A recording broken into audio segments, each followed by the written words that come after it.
വിളയൂർ അകമണ്ണിൽ പ്രവർത്തിക്കുന്ന car fashion എന്ന കടയുടെ മുന്നിൽ പാർക്ക് ചെയ്തിരിക്കുകയായിരുന്നു ബൈക്ക്. അർദ്ധരാത്രിയോടെ 2 യുവാക്കൾ ഒരു ബൈക്കിൽ കടയ്ക്ക് മുന്നിലെത്തി. അതിലൊരാൾ മോഷ്ടിക്കപ്പെട്ട ബൈക്കിന് സമീപമെത്തി. നിമിഷനേരം കൊണ്ട് പൂട്ടുപൊളിച്ചു, ബൈക്ക് കടത്തി.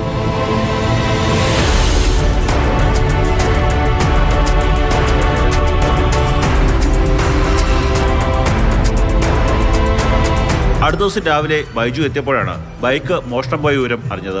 മോഷണത്തിന്റെ CCTV ദൃശ്യങ്ങളടക്കം ചടയമംഗലം പോലീസിന് കൈമാറിയെങ്കിലും ആദ്യം കേസെടുക്കാൻ തയ്യാറായില്ലെന്നാണ് പരാതി. നമ്മൾ ഉടനടി തന്നെ ചടയമംഗലം പോലീസ് സ്റ്റേഷനിൽ പരാതി കൊടുത്തിട്ടുണ്ട്.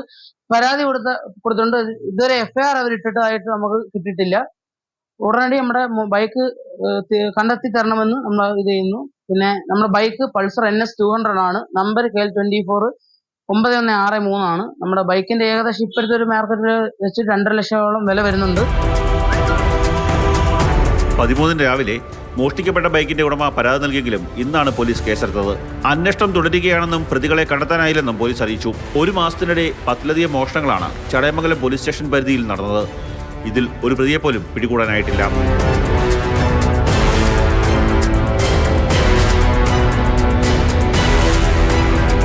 മാതൃഭൂമി ന്യൂസ്, കൊല്ലം.